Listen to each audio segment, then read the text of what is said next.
হলদি নুন চলে গেছে ঠিক আছে খাও পোনার খেতে হবে পোনার খেতে হবে পোনার খেতে হবে পোনার খেতে হবে চালে বিস্কুট আস্তে আস্তে এই এটা বলে মা মাইর দিতে আরে ভাই বড় গাড়ি আসছে তাড়াতাড়ি কেটে দাও না না তাড়াতাড়ি এই আমি গাড়ি আছে বাইরে গাড়ি আছে গাড়ি আছে ধরে কেটে দাও না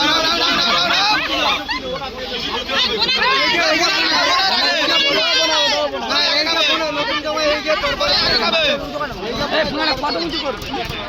খাই না পরে খাই না আমাদের জায়গা কাকা